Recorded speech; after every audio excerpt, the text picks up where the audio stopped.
Welcome back to the Lightning Bolt Chronicles. I am your co-host, Christina McCrary, on Facebook, aka Xtina McCrazy, on TikTok, Instagram, Threads, and Blue Sky. Beautiful co-host, please introduce yourself. Hi, I'm Erica. I'm a Hufflepuff. You can't see my skirt, but it's Hufflepuff. I'm Poodle Noodle 82 at the Instagrammy place. It wasn't on camera, but you totally just flashed the camera. No, I didn't. My skirt. You pulled your skirt up, but I know, that's why I said you pulled it up and it wasn't on camera, but you just pulled your skirt up for the camera. No, I didn't, because I only use the bottom. And if I do this, I'm still fully wearing my skirt. Fully. I always forget to say that I'm a Ravenclaw, in case you guys don't notice the background or don't know what that means. I always forget. She always says she's a Hufflepuff, and I always forget to mention that I'm a Ravenclaw. Okay. You have anything fun to share this week, or should we just jump right in? I have this to share. Oh boy! My hair. Oh, my hair. Oh, my hair. Okay. Yeah, you Hi, can sit Madam. like this. Hi, Auntie. Hello, sweetie pie. Right. He's going to be wrapped in a Hogwarts blanket throw thing. Okay, as he should be. It has a hood. It has the Hogwarts crest on it. And that's what he's night napping in. Right. I love that for him. Yes. Oh, you look so cozy, little baby boy. Yep. No, I will have some things to share maybe in the next episode, because sometimes I go on Yahoo Auction and I find interesting little things available. Okie my dokie. Well, then let's get into it.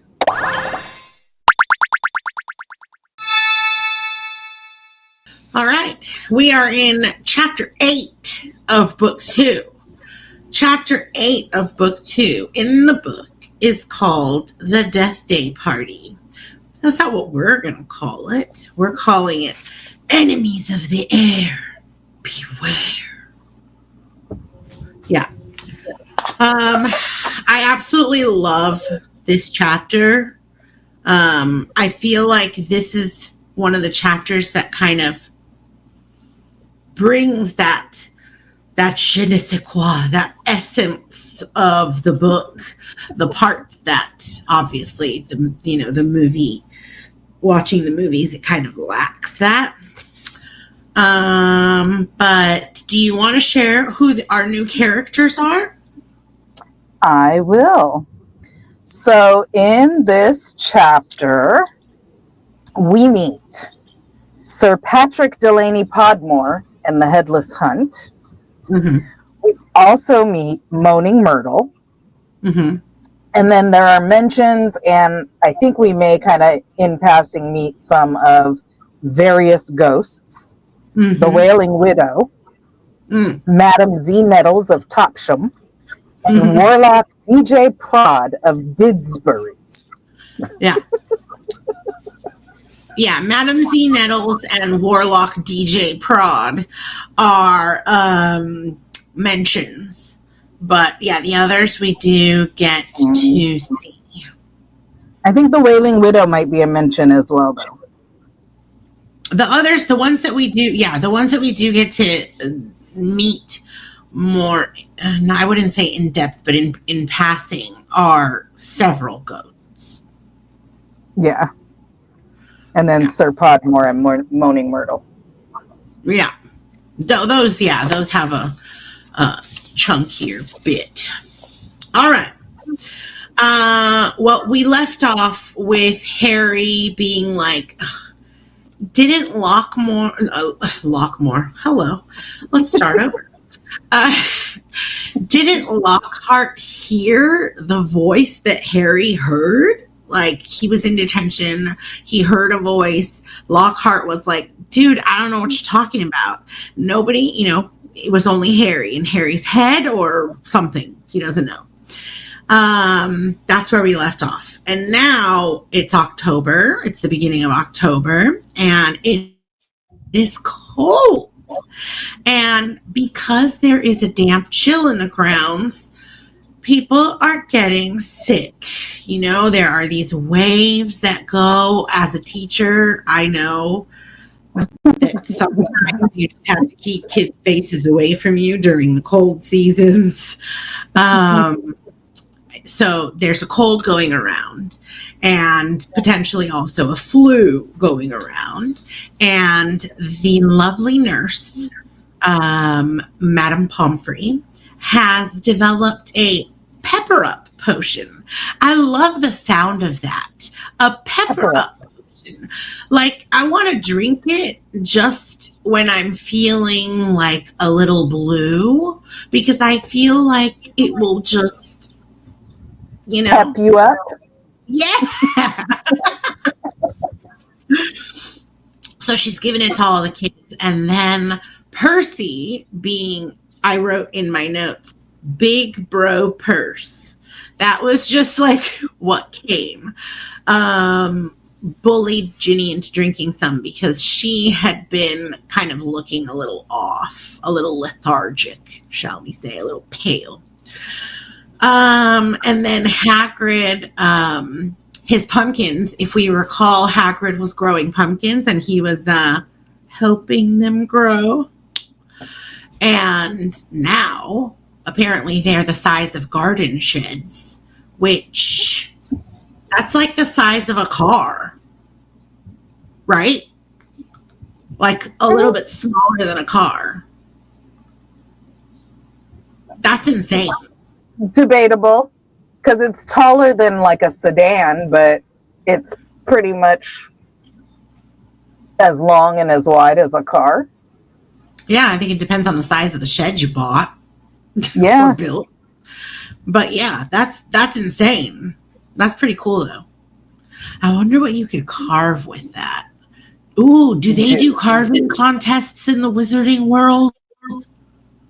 Not really. He just puts the pumpkins inside they're used as decoration inside the feast. Yeah, there's no mention. I feel like, I don't know. I don't remember. There was some way that they were decorating. I mean, they decorate for the feast, right? Like with candy and floating things. Yeah, they go inside, but I'm trying to remember if they carve it into bowls or something and like put something inside or not. Like they put candles in them, don't they? Use them like little lantern type situations. I'll have to see. I'll have to look ahead in the chapter. I can't remember. Okay. We might be able to go back to book 1 as well, because when the troll comes, they were at the Halloween feast as well. That's true, because there may have been some mention there too. Well, we'll look into it. Oliver Wood, if you guys recall, Oliver Wood is the head of the Gryffindor Quidditch team, and this crazy captain decided that they're doing all sorts of practices. But the funny thing is, Fred and George are spies. And Fred and George, if you recall correctly, what broomstick do they have? Sorry. Oh, they have clean sweep 5s. Oh, sorry. Yes, they have clean sweep 5s, and they are spying on the Slytherin team because the Slytherin team has brand new Nimbus 2001s. Yes, all 7 of them, right? All 7 players. And they're shooting through the air like missiles, is what George and Fred are reporting back. Exactly. That they're so fast that they're like little blurs and they're shooting through the air like missiles. Fun. That's good competition, I guess. And then Harry is super exhausted from practice, full of mud, walking through the hallways, and he runs into Nick, nearly headless Nick. He is the Gryffindor ghost, the ghost of Gryffindor Tower. And I think it's really interesting. Both of them are down. Both of them are feeling a little under, not under the weather, but just like, yes. They need some pepper up potion. Exactly. Do they? I don't know.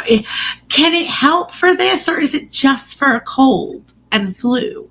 Is it for your body? Is it for your runny nose? Is it for the fever? I kind of feel like it's to knock all the stuff out, because it says that it also makes steam come out of your ears, because it made Jenny Weasley look like her head was on fire. Well, because she's a redhead. Right. And she had the steam coming out of her ears. So I don't know if it's like a hot toddy where it like goes in and attacks, whatever, or if it's...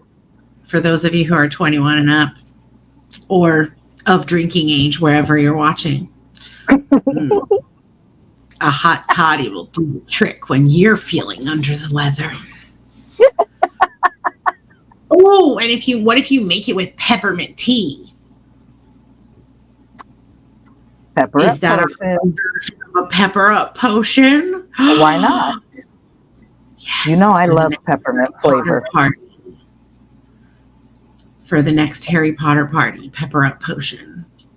I like it. Okay. Back to the... If we make it with Fireball and peppermint tea? Well, I was thinking about an adult drink that was pepper up potion themed, but anywho, sorry, we digress. Let's get back to the chapter.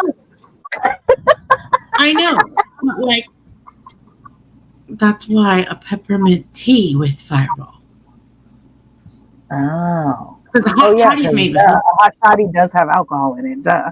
Yeah. Ooh, peppermint tea and Fireball. That kind of sounds like a pepper up potion. Pep.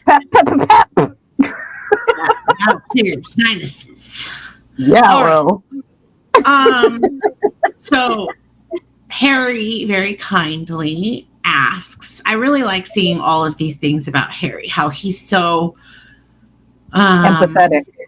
Yeah, empathetic, genuine, and like has never once allowed his upbringing to mar that in any way. So he asks Nick, he's like, how are you, Nick? You look a little troubled. And Nick's like, well, you do too. And Nick explains to him how they're both in their fields, and how he didn't make it. He doesn't have the requirements to join the Headless hunt. And he says that this isn't something that he really cared about in the first place, but his face does not match what he's saying, right? He's like, yeah, I didn't want to join anyway. And he's like really frustrated and muttering under his breath, like, it says, in spite of his airy tone, there was a look of great bitterness on his face. Poor baby. And we come to find out that he takes out a letter from his pocket, and basically it says that he does not meet the requirements, and he shakes the letter open and reads it furiously. And it said, you want to read it for us? It says, we can only accept huntsmen whose heads have parted company with their bodies. You will appreciate that it would be impossible otherwise for members to participate in hunt activities, such as horseback head juggling and head polo. It is with the greatest regret, therefore, that I must inform you that you do not fulfill our requirements. With very best wishes, Sir Patrick Delaney Podmore. Half an inch of skin and sinew was all that was holding his head on his body. But I love how he says, most people would think that's good and beheaded. But oh no, it's not enough for Sir Properly Decapitated Podmore. Oh gosh. Oh, I love that part. Okay, I love that because, I mean, would you think that that's properly decapitated?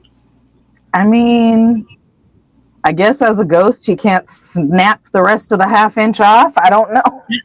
That sucks. That does suck. I would love to just help him out, take some scissors to it or something. And I'm for those of you that are wondering, the way that he got this way, with half an inch of skin and sinew just hanging his head, was because his head was whacked 45 times with a blunt axe. His neck. Now, I mean, yeah, I'm assuming he did something bad. I'm assuming he did something illegal which caused him to be beheaded, right? Yeah, but don't they have a machine thingy, a guillotine for that? Well, maybe not in 1462. But somebody has to sharpen the blade. That's true. The decapitator, like the person in charge of performing the act, literally they're in charge of sharpening their blade of whatever. No, but he specifically said an axe. So yeah, somebody was not doing their job, because you would think, I mean, it's an axe and you're decapitating someone, you need to like, but no, 45 times. 45 times he got whacked in the neck with a blunt axe and still wasn't properly decapitated, according to Sir Properly Decapitated Podmore. There you go. And then, of course, kindly, Nick returns the favor and asks Harry how he's feeling. And Harry was like about to, get into it when Mrs. Norris comes. Who's Mrs. Norris? Filch's red-eyed cat. Yeah. That's scary. Oh, yellow eyes. Maybe it's in the movie they make her eyes red. Maybe. But he looked down, find himself gazing into a pair of lamp-like yellow eyes. So this is Norris. I don't know if she's just a cat or if she's some sort of magical animal or has some sort of magical something. So some of the theories suggest that she may be a maledictus. Right. Yes. So can you explain what that is? Because nobody knows.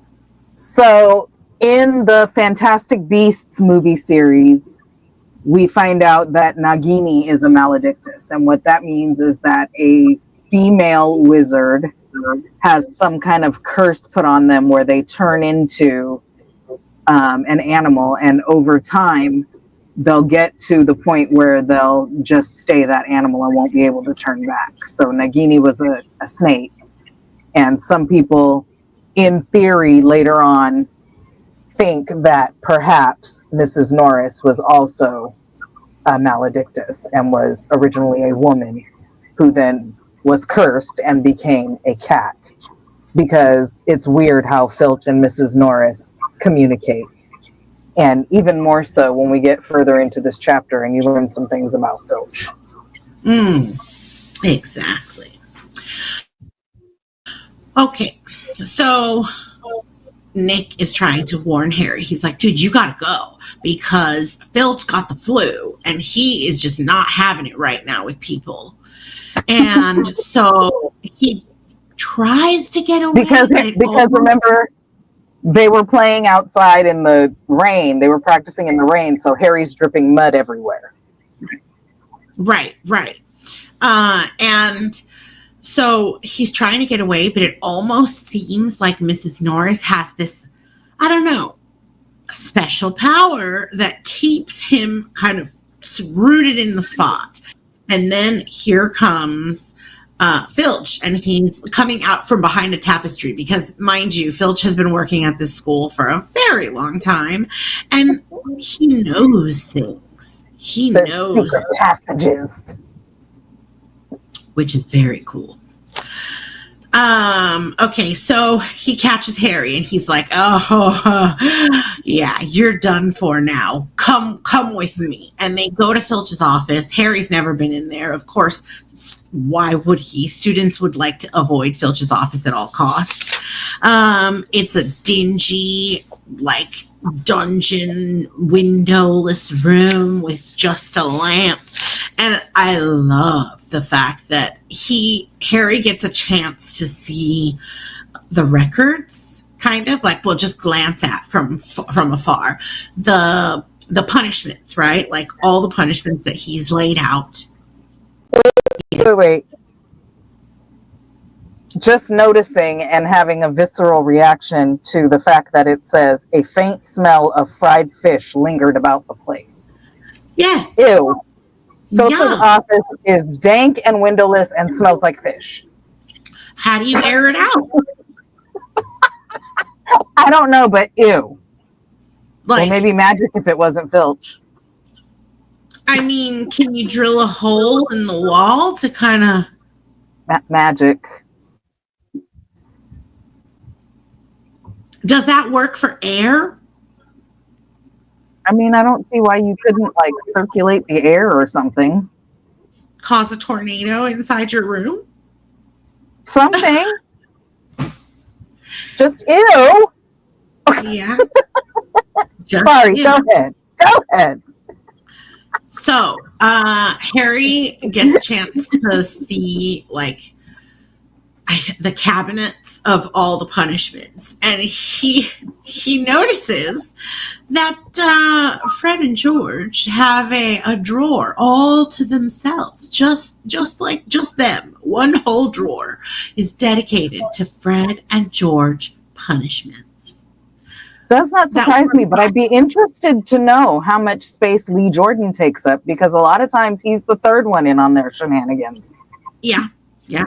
Or I have a feeling that Fred and George maybe take the fall a lot more, that they really don't care.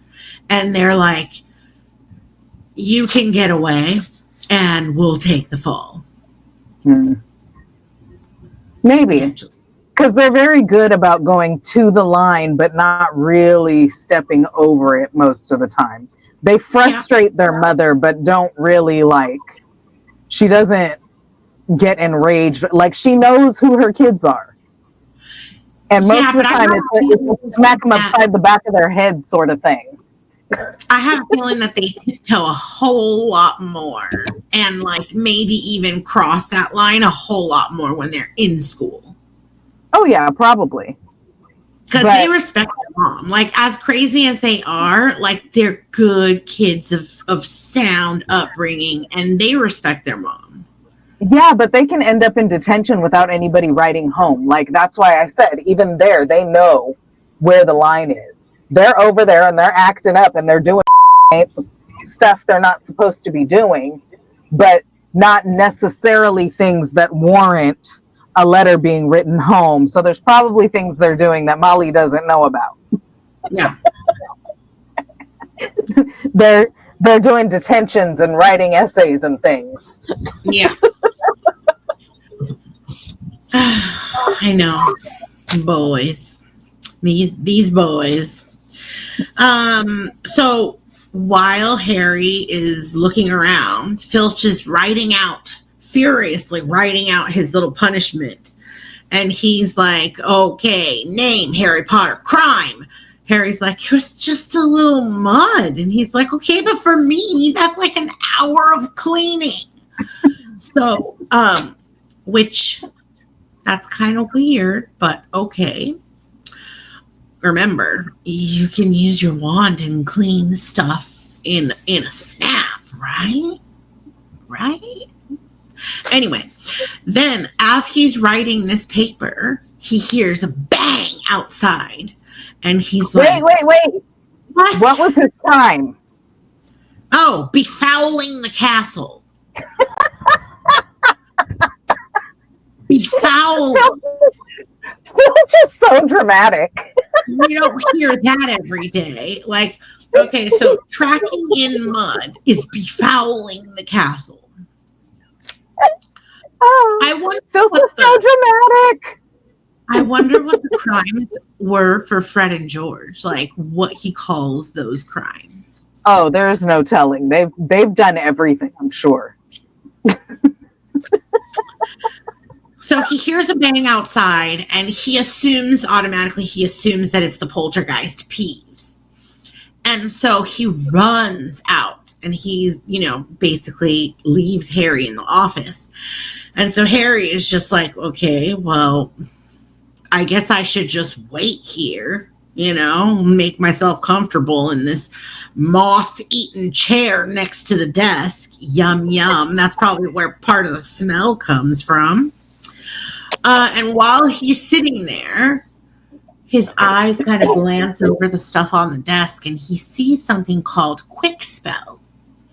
And it says, a correspondence course in beginner's magic. Now, mind you, if it's Filch's, because we're in Filch's office, Filch is an adult, right? And a rather old adult at that. And works at a magic school. So you would think that he is a full adult wizard, right? So, of course, this piques Harry's interest. So he looks through the envelope and pulls out a sheaf of parchment from inside. Now, here's where we get some interesting little mentions that Christina had discussed before. Do you want to read these out? It says, now mind you, this is a purple envelope with curly silver writing. So when Harry pulls out this parchment, it's also curly silver writing. And it says, feel out of step in the world of modern magic? Find yourself making excuses not to perform simple spells? Like cleaning? Ever been taunted for your woeful handiwork? That is an answer. Quick Spell is an all-new, fail-safe, quick result, easy learn course. Hundreds of witches and wizards have benefited from the Quick Spell method. Madam Z. Nettles of Topsham writes, I had no memory for incantations, and my potions were a family joke. Now, after a Quick Spell course, I am the center of attention at parties, and friends beg for the recipe of my scintillation solution. Oh boy, she makes a scintillation solution. Wonder what the hell that is.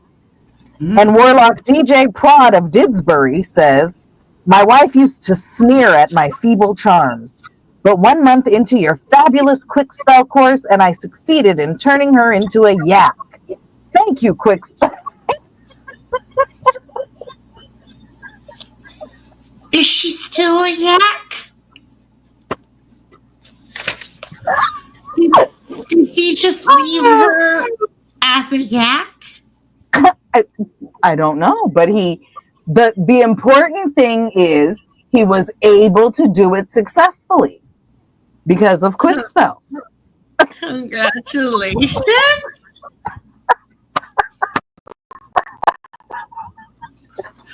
Okay. So obviously Harry is fascinated by what he found, and he keeps reading through the envelope. And he's like thinking to himself, why would Filch need quick spell? And he's like, wait, does this mean that he's not a proper wizard? And then lesson 1 is like holding your wand, some useful tips. And literally, as he's reading that, he hears Filch's steps. He hears steps and he figures Filch is coming back. So he quickly shoves everything back in the envelope, throws it back onto the desk just as the door opened. And Filch is like, that vanishing cabinet was extremely valuable. So apparently, as we said before, Filch knows things. He knows ways and whatnot about the castle, including a vanishing cabinet. And then he's like, okay, we'll have Peeves out this time. And then he looks at Harry, and then he looks at the quick spell, and he looks at Harry, and he looks at the quick spell envelope, and he's like, did you? And he's all of a sudden very concerned. And his face turns bright red. And Harry was like, oh, here it comes. He's going to get mad. But he didn't. He was not mad.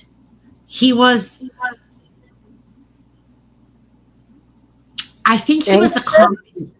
Yeah. Exactly. I think he was a combination of like anxious, embarrassed, and just maybe just anxious and embarrassed. I don't know. But he was not trying to have Harry stay in his office any longer. So literally, he just said, don't tell anyone and get out of my office. And Harry gets off lucky again. Although befouling the castle was a little much. Oh, entirely too much. But no harm, no foul. And the best part about this is Harry's like running out, speeding through the corridors, and then he sees Nick and he's like, Harry, did it work? So it wasn't exactly Peeves. It was Peeves, but through Nearly Headless Nick. Nearly Headless Nick, the Gryffindor Tower ghost, had Harry's back. He was there for his Gryffindor, which I love. He persuaded Peeves to crash something, a cabinet, above Filch's office, right? To distract him. Yeah. I mean, I don't think it takes Peeves much convincing to do this kind of naughty nonsense, but it worked. How cool is that? Harry's like, oh, that was you? Thanks. Yeah. Now, here's an opportunity, right? In the give and take of life, he did something for Harry, and now he's going to ask Harry for something for him. It kind of just works out that way. So he's it's not like he did it to get anything back. It just kind of Harry's super grateful, and he's like, because Harry's super grateful, and he's like, I wish there was something I could do for you. A favor for a favor is all it is. So he's like, yeah, you can. Can you please come to my death day party? My what? On Halloween, he will celebrate his 500th death day party. Before this book, I never even imagined, I never heard of in any other book people celebrating their death day ghosts celebrating their death days. People celebrating people's anniversary if they're passing, yes. But ghosts celebrating their own death day, interesting, right? And it must be a milestone because it's 500. Right. Yeah. And it's a big deal. That's got to be. Yeah. I would imagine so. Well, is it a milestone? I mean, isn't it? It's a 500. I mean, okay. He's been dead a long time, basically. Since 1492. Yeah, 1492, man. So, Cinnamon, it's okay. Sorry. Oh, sleepy boy. See now? Like that? Aw, did she wake you, Maron? Yes. Did her neighborhood watch activities wake the little boy? Yes. I'm a sleepy boy. He's got a little bedhead going on. He always does.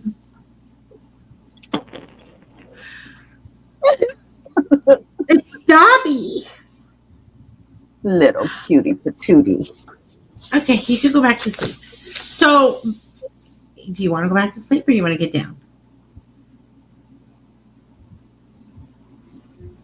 I think he's more annoyed at his sister for waking him. So, Harry agrees. He's like, yeah, of course. Right. Okay. I'll go. And of course, Nick is so happy. He's like, my dear boy, Harry Potter at my death day party? Do you think you can possibly mention to Sir Patrick how very frightening and impressive you find me? Because remember, properly beheaded, Mr. Properly Beheaded Togmore, right? He wants to try to impress him, and who better to impress him with than Harry Potter, right? And he's like, of course, you can bring Hermione and you can bring Ron. That would be great. And so Harry runs back to Gryffindor common room to tell Hermione and Ron what he heard. How does Hermione feel about this? Hermione's intrigued. So she's like, a death day party? I bet there aren't many living people who can say they've been to one of those. It'll be fascinating. And Ron, of course, says the same thing you said. Why would anyone want to celebrate the day they died? Sounds dead depressing to me. That's so wrong. I love that. Yep. And it's still raining. Things are still happening. Fred and George are being Fred and George. And Harry was about to tell Hermione and Ron about the quick spell course that he found in Filch's office when, of course, Fred and George things are never dull when Fred and George are around. Cause some sort of distraction. And time passes. October is nearly ending. As Halloween approaches, Harry's wait. We're not going to talk about what Fred and George did? Oh, when the salamander? Fred and George? Yes. They rescued a salamander from the care of magical creatures. They didn't rescue a salamander. They rescued a salamander. You're right. They rescued a salamander from the care of magical creatures class, fed it some Filibuster's fireworks, and set them off in the Gryffindor common room. So when Harry was about to tell them about Filch on the quick spell course, what had happened was Fred and George set off the fireworks and the salamander was kind of going around the room, and there was a display of tangerine stars coming out of its mouth. Loud sparks and bangs. Yeah. As it whirled wildly around the room. That was the distraction. Another something great that they could have put in the movie. Never a dull moment with the twins. Never. I love them so much. They're always up to something. So he never ended up telling Hermione and Ron about the quick spell that he saw. Because he got distracted by the fireworks salamander. Who wouldn't?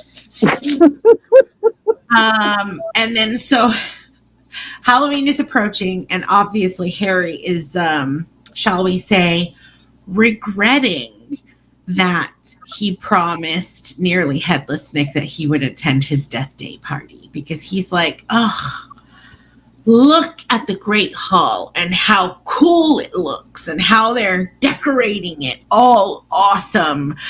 And he has to skip it to go to a death day party. Now, I have a question. In my head, why can't he go to both? I don't know. I think that was dumb of them. They should have just made an appearance at the death day party and then went back to the feast. But for whatever reason, they stayed at the death day party too long and the feast was over.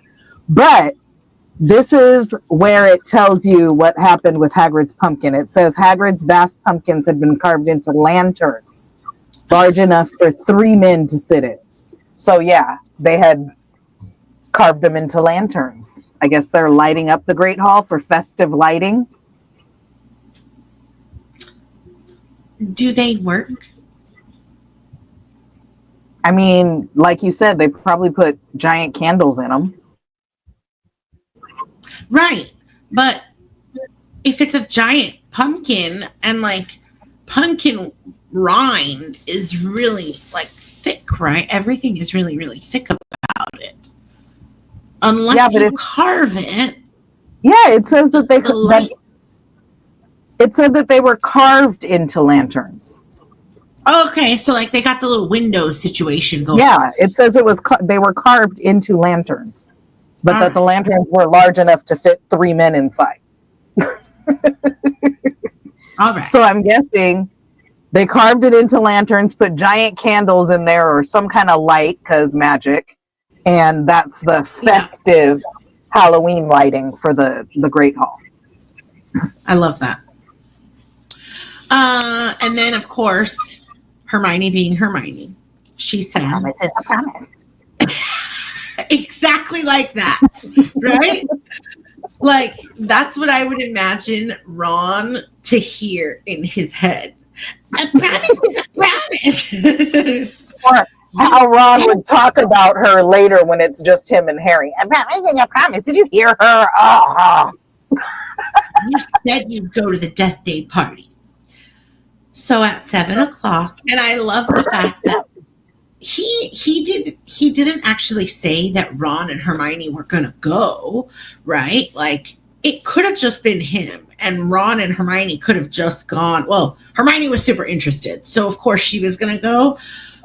But I could totally see how Ron would be like, "See ya," and just go. Not go. But Ron is super loyal to Harry, always has been, and has Harry's back no matter what. So he's probably not happy about it, but he's going as well since they're going. Yeah. But I mean, Hermione has a point. How many living people can say that they've been to a death day party? Very true. I mean, I totally get Hermione's stance from an educational standpoint, because she's a very curious girl. She wants to know about everything and how it works and all of that. And even like Harry and Ron, I have a feeling, even though Ron doesn't really want to go, he's a little bit intrigued as well. I think so too. But again, it didn't take them long to get the feel of the party and be able to be like, all right, well, we made an appearance. We're going to head off to the feast now. Like, I mean, to be honest, like, Book Ron is highly intelligent. And I think that like very worldly. He's experienced a lot of things thanks to the fact that he has so many siblings. And that, you know, his parents are his parents. But I feel like it's just another thing that he can experience, right? Yeah. Another feather in his cap. Because none of them knew anything about a Death Day party until Nick invited Harry. So it's like a once in a lifetime kind of thing. And Ron is smart. Book Ron is smart and curious. And I wouldn't be surprised if he was like, I got to see this. I got to see what's going on here. Yeah. Now, I love the juxtaposition in the book where it says, like, at 7 o'clock, Harry, Ron, and Hermione walked straight past the doorway to the packed Great Hall, which was glittering invitingly with gold plates and candles, and directed their steps instead towards the dungeons. And here, the dungeons were also decorated. However, with long, thin, jet black tapers, all burning bright blue, casting a dim, ghostly light even over their own living faces. And of course, as we know in the books, and I feel like as we know in other folklore or understanding of ghosts, when a ghost passes through you or when you're near a ghost, the temperature drops. I feel like this isn't just in Harry Potter. I feel like this is in many other places where they just say that, like, ghosts are cold to normal human beings, to alive humans. So it gets colder, right? As they get closer and closer, it gets colder and colder. And because there's a congregation of ghosts. Yeah. And then they hear what sounds like 1,000 fingernails scraping an enormous blackboard. Are you okay with that sound? God, no. Not even like one set of fingernails, let alone 1,000. Oh my God. Even now, because now we use whiteboards for the most part, right? Even now, like when you have the whiteboard marker and it makes that like sound. Yep. Or when I wash dishes and I wash something that's like stainless steel or something, and I pull it, and there's like, it makes that water sound, like, oh. Okay. And Ron's the first one to figure out that that's supposed to be music. Right? Can you please tell us how nearly Headless Nick greets them at the door? My dear friends, he said mournfully, welcome, welcome. So pleased you could come.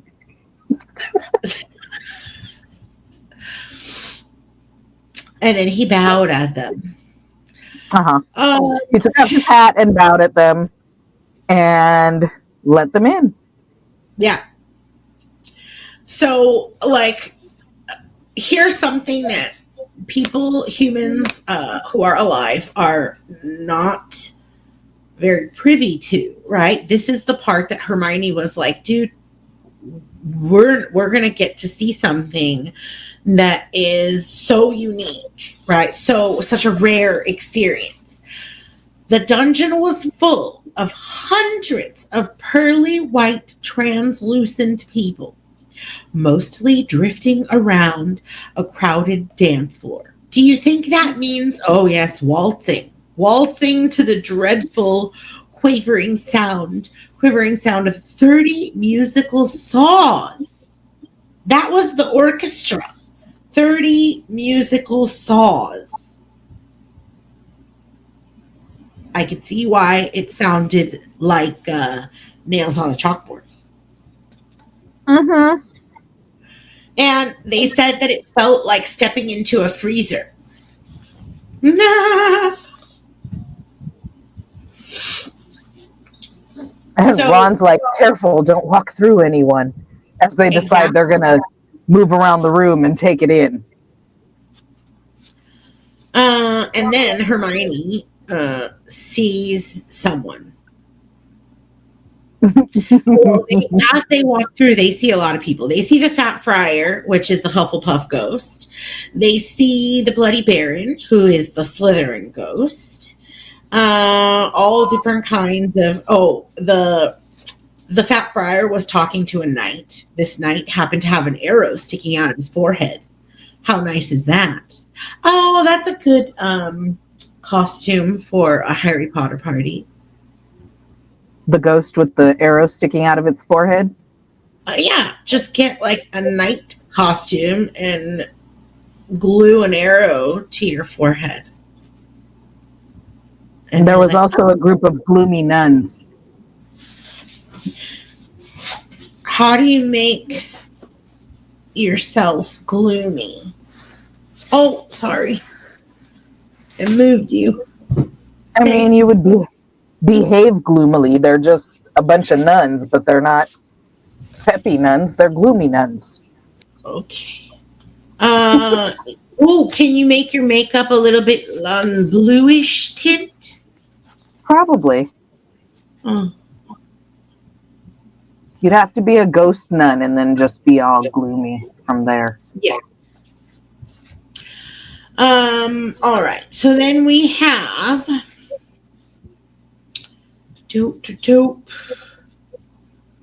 Oh, they find Moaning Myrtle, right? At this point in time, they run into Moaning Myrtle, and Hermione's like, "Oh no, turn away," because Moaning Myrtle she haunts the toilets in the girls' bathroom, and Ron's like, "She haunts toilets?" And they're like, yeah, she haunts toilets, all right? And nobody goes in there because she floods the bathroom. She has tantrums. She's just, a piece of work of a ghost.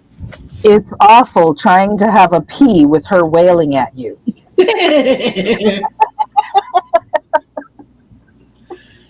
Yeah. I say I wouldn't go in there either, I guess. Probably if someone is wailing at you while you pee. And then, of course, Ron being Ron is like, "Oh, look, food!" Which is exciting to Ron. However, would you like to share what the food was like? Paint a picture for us. Oh, boy. On the other side of the dungeon was a long table, also covered in black velvet.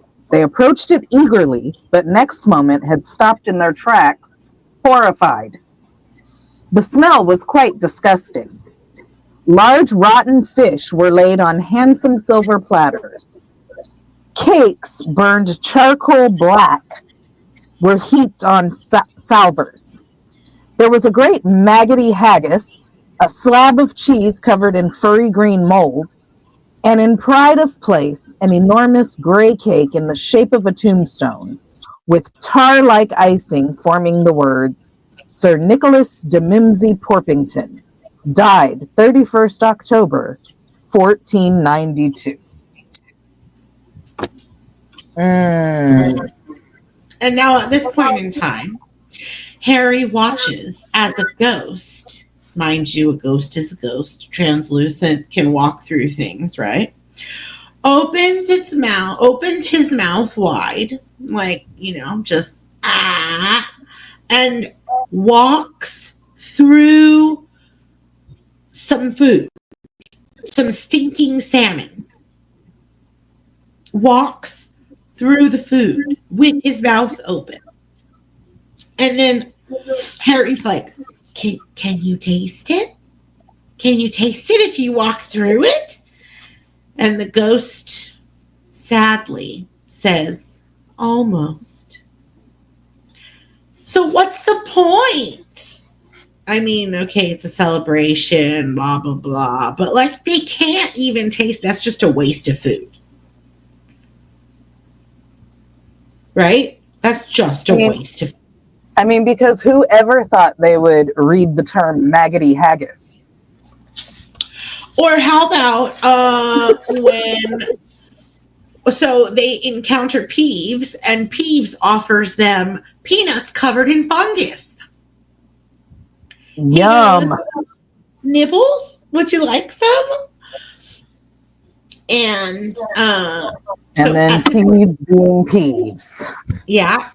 Peeves being Peeves. What does Peeves do? Peeves says, "Oh, I heard you guys were talking about Myrtle." And Hermione's like, "Oh no, don't tell her that we were talking about her, please, please." And he's like, "Oh, Myrtle!" And Myrtle comes over. She comes over and she has the glummest face that Harry's ever seen. And she's like, "What?" And Hermione's like, "How are you, Myrtle?" And she's trying to be all upbeat and, "It's nice to see you out of the toilet." And Peeves says, "Miss Granger was just talking about you." And Hermione's like, yeah, I was saying how nice you look tonight. And she's like glaring at Peeves like, "Please, please, please." And Myrtle looks at Hermione kind of suspiciously. And she's like, "You're making fun of me." And silver tears start welling in her eyes already. And Hermione's like, no, really. I saw how nice you... Don't you guys think Myrtle looks nice? And she's nudging Harry and Ron. And they're like, "Oh, yeah, that's what she said." And Myrtle's like, "Don't lie to me." And it's over from there. Yeah. I know what people call me behind my back. Fat Myrtle, ugly Myrtle, miserable, moaning, moping Myrtle. "You forgot Pimply," said Peeves. Oh, and then Peeves just starts running after her, throwing moldy peanuts at her, saying, "Pimply, Pimply." That just adding salt to the wound. Because she burst into tears and ran off anyway, but Peeves, who thought all of it was funny, went behind her and was throwing peanuts at her because, thanks, Peeves, why not? Yeah, because Peeves. And so finally, nearly Headless Nick comes around, and he's like, "Oh, thank you guys. Are you having a good time? Thanks for coming," right? And he's like, "Oh, yes, we're having a great time." The three of them. And he's looking around. He's like, "Well, not a bad turnout, right?" And I don't know how you reply to that. Well, the Wailing Widow came all the way from Kent. Yeah. I mean, good on the Wailing Widow. So he's like, "Oh, okay, I'm about to give my speech." And all of a sudden, a dozen ghost horses come through the wall, each ridden by a headless horseman. And of course, Sir Properly Decapitated Podmore is gonna be amongst them, right? And there he is, sure enough. "Nick, how are you? Head still hanging in there?" Like, that's so mean. He can't control the fact that he wasn't properly decapitated. That's on somebody else, right? But there he is, rubbing it in. And of course he's like, yeah, he's upset that we won't let him join the hunt. And Harry, adorably, "I think Nick's very frightening." And what does Sir Properly Decapitated Potmore have to say about that? Bet he asked you to say that. Right? Like, I bet you he asked you to talk him up. And I mean, he did, right? Anyway. And then Nick interrupts everybody loudly. "It's time for my speech. It's time for my speech." But like how my late lamented lords, ladies, and gentlemen, It is my great sorrow. What a way to start a speech. And of course, nobody hears anything else. Because Sir Patrick and the rest of the Headless Hunt started playing head hockey at that moment. Had to start in, right? And then they're like, okay, we need to go now. We've had enough of all this celebration and gaiety. We gotta go. No. Specifically, Ron mutters, I can't stand much more of this. And they're hoping, of course, Ron, again, being that the pudding might not be finished yet. And then Harry heard it. What did Harry hear? So they're leaving. And as they start to walk out into the hallway, Harry hears the voice again. Rip, tear, kill. Dun, dun, dun. It was the same voice that he heard in Lockhart's office. It's the voice again. Shut up a minute. So hungry for so long. Kill. Time to kill. And the voice is getting fainter, and Harry starts running after it. Ron and Hermione don't hear anything. They're like thinking he's crazy, but they're still following him. And Harry's like, shh. And then he can hear it again. I smell blood. I smell blood. And Harry, of course, mind you, Hermione and Ron don't hear anything this whole time. And Harry's like, it's going to kill someone. And, I mean, of course that's going to make you think, what? Like, that's crazy. And starts running through the whole second floor. They keep following him. And of course, there's nothing in that walkway, in that corridor. It's deserted. And Ron's like, what was that all about? But Hermione says, look. And what do they see? Something was shining on the wall ahead. They approached slowly, squinting through the darkness.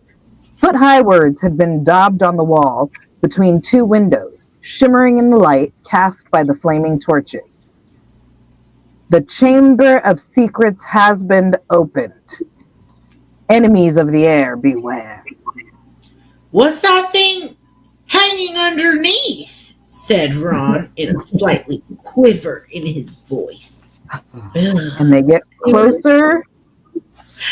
It was Mrs. Norris. Hanging by her tail from a torch bracket. That's gross. She was stiff as a board, her eyes wide and staring. They tried, and Harry was like, should we try to help? But literally, Ron was like, trust me. We don't want to be found here. We need to get out of Dodge. And that makes sense. I mean, Filch being Filch and being so protective over his cat. And like we said, the connection that they have, seemingly otherworldly or magical connection that they have, that's definitely not where you'd want to be found. But it was too late. Dun, dun, dun. Here comes all the people out of the feast. The feast just ended. So from all sides of the corridor, people are coming. They're coming from the left. They're coming from the right. And Harry and Ron and Hermione are stood right in the middle, right in front of the wall, right next to the frozen, stiff as a board, seemingly dead cat. And then, of course, someone shouts through the silence, enemies of the air, beware! You'll be next, mudbloods. And who was that? Who else? Pointy face, pale blonde Draco Malfoy. The magicist. I don't know, what's a magic racist? A blood racist magic person.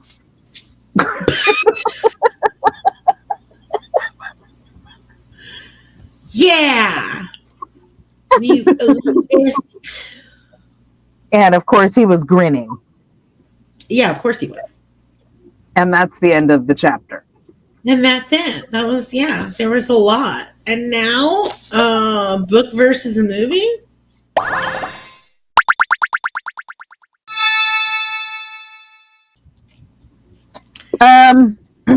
You and I talked about this when we met. This chapter is 17 pages long. Yeah. Of those 17 pages, only the last 2.5 pages of this whole chapter are in the movie. And the movie is this piece of the movie is exactly 2 minutes and 12 seconds because I timed it. Because why didn't they put the Death Day Party in there? Right? It would have been great cinema. Those 2 minutes of the movie are mostly silenced. Yeah. There's a lot of it is just silence. The way it happens in the movie, Harry leaves detention with Lockhart.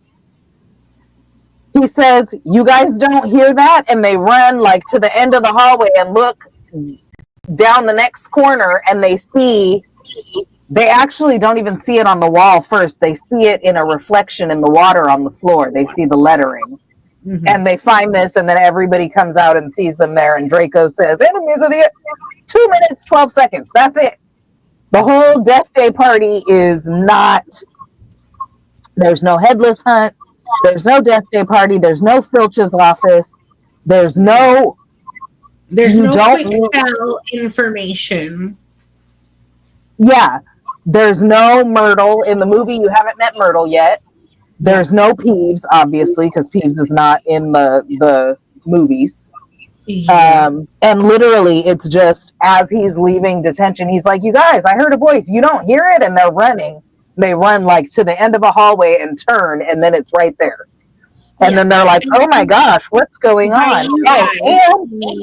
By you guys, she means Ron and Hermione. Harry. Yeah. They come looking for Harry, so they run into each other in the hallway. And he's like, "Do you hear that voice?" And they're like, "What voice?" And then they run around and find the wall. But they don't even run. Like in the book, they run the whole second floor. He hears it. He's like, "It's moving up. Why is it moving up? Do ceilings not matter?" And he runs the whole second floor. Like in the movie, he comes out of detention. He runs into them. He's like, "You guys don't hear that?" They run literally like to the end of this corridor and turn. And that's it. It's right there. Like it's so minuscule in the movie. Yeah. So minuscule. This whole chapter is so minuscule in the movie. Yeah. A gross oversight. Yeah, because the Death Day Party would have been some really great cinema. It would have been hilarious. But I mean, seriously, at that point in time, when it first came out, how good would it have been in terms of I mean, we're into the second movie, so we've seen, like, we saw the Headless hunt come through in the first movie. We've seen Mick around in both. Like, they could have done it. I just think they didn't want to do all the special effects, which sucks because it would have been really great cinema. Yeah, but they had to taper the book down to movie size. I don't like it. Really, I know. It's fun, like I said, for me, it adds that really fun, quirky vibe that the books get that the movies don't. But, you know, for people who are not interested in reading books, okay, that's fine. But if you are, or at least listening to a book on audiobook or something, then you get these extra tidbits. Yeah. That and Ginny's hair looking like it was on fire. Like, that would have been cool cinema. The smoke coming out of her ears. Like, So, yeah, just the last 2.5 pages of this book. I mean, of this chapter were even in the movie. And it was 2 minutes and 12 seconds exactly.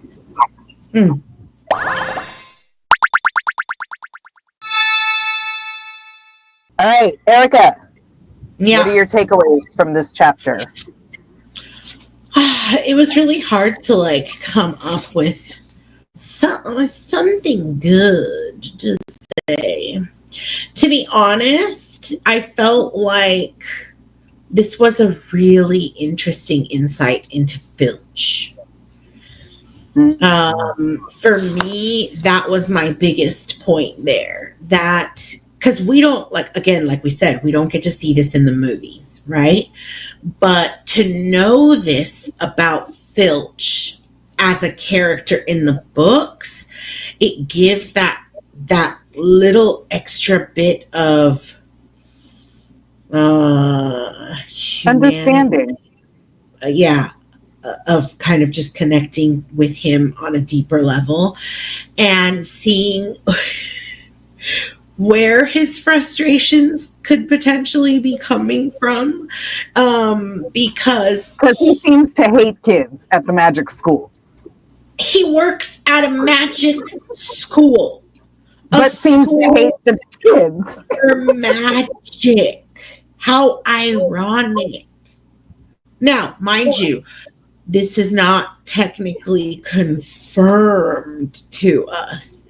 But yeah, I mean, it could really, really shed light as to why he hates the kids at the magic school, right? And like, because he has really trouble with his magic. But like, so sad for him that he works at a magic school. That's got to be a huge mirror on a daily basis, right? But yeah, that was for me the biggest takeaway from this chapter.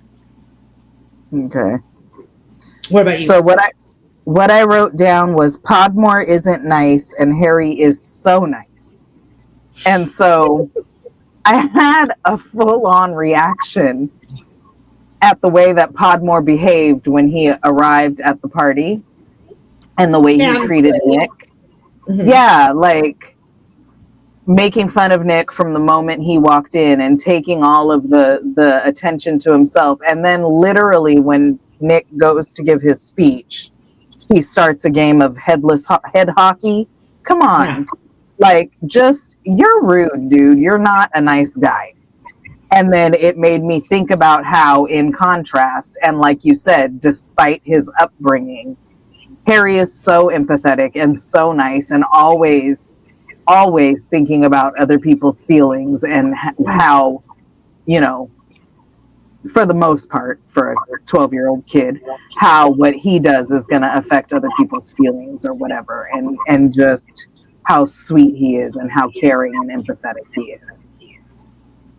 So yeah, that was my takeaway from that chapter.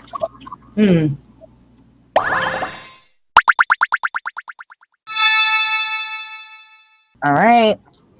Erika. Yeah. You know what time it is? Yes, it is time to make magic or highlight magic. In this case, I was looking around and I feel like one of the main characters, one of the main things that we have going on in this chapter would be nearly Headless Nick. And there are a couple of companies like I think UNESCO and possibly Department 56 have some pretty interesting nearly Headless Nick busts. And we'll also show you what I did in my party. At my party, because the details, right? The details, I think, are what make and this was literally the cheapest thing I could possibly do. So again, I like to highlight in this segment. I like to highlight something that you could buy, something that you could spend money on, but we don't all have money. If anybody wants to give me some, great. but we don't all have money. And this detail was so funny, and all it required me to do was print 2 pieces of paper and laminate them. And it was just really funny. So look forward to those things. Enjoy.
Okay.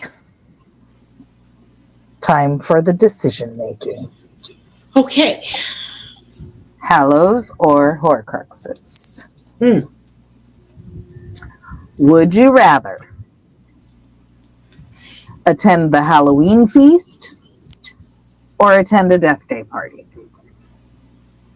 And I think we both probably already somewhat answered this. Yeah. But go ahead, you first. Okay. This is on the condition that it's a one-time thing and that next year I can go back to normal. I'm with Hermione. I want to go to the Death Day party. As weird, quirky, strange as it sounds, morbid as it sounds, it's a once in a lifetime opportunity. It's a once in a death time opportunity. I don't know how, I mean, if you're a ghost, do you get invited to many of these, or do people just float about? I don't know. So yeah, I want to go to the Death Day party because of how unique the experience would be. And next year I could go back to the Halloween feast. But this year is Sir Nicholas de Mimsy Porpington's 500th Death Day party. So I'm going. All right. So if it's a hard or, of course I'm going to go to the Death Day party, because how many of those are you going to get invited to? Just like you said, like they didn't even know this was a thing until they got invited, right? However, we know that they missed the feast altogether, so they don't get to eat dinner. So either A, you make an appearance and you go back and you eat. What the hell? Or B, you go to the Great Hall, you eat real quick, and then you go make your appearance. Because what? Like, I don't understand why they stayed so long. Why they didn't just make an appearance and leave. And so essentially, if it's not a hard or, then I could do both. But if it's a hard or, then yes, of course, I'm curious enough that I would want to experience this seemingly once in a lifetime thing. I honestly think that I would rather go to the feast first. Like if there was a this or that, like you have to pick one, the order, I would rather go to the feast first. Although it is more difficult to be pulled away, but you know that you have the obligation, as Hermione said. And, you know, I'd rather eat food first, be full, or like be satiated, and then go to the party, because it seemed like people were arriving still, right? Yeah. Like, you don't have to be there as soon as the party starts. Like, who's that from? Yeah. It wasn't but also, like, they didn't know what to expect. So even when they saw food across the room, they didn't realize until they went closer that it was like, oh, crap. So that's true. They might not have known to go eat first. But that would have been even more reason, like, oh, okay, we're making an appearance. Oh, gosh, it's cold down here. Oh, look, food. Ew, gross. All right, well, we made an appearance. Let's go eat. Like, that's just how I imagine it playing out. But Harry did have to go talk Nick up. He did. He did. But the hunt was late. That's true. They were. So they had to wait until the hunt arrived to talk Nick up to then leave. So they technically did leave at the time that they were able to leave. I don't think they stuck around that much longer. That's true. I don't know. That's a tough one. Like I said, if it's a hard or, yes, I want to go to the Death Day party because I feel like it's a once in a lifetime thing and you'd want to see it. But if it's not a hard or, I would want to figure out how I could either eat and make an appearance or make an appearance and be able to eat, because now they're going to bed hungry. Yep.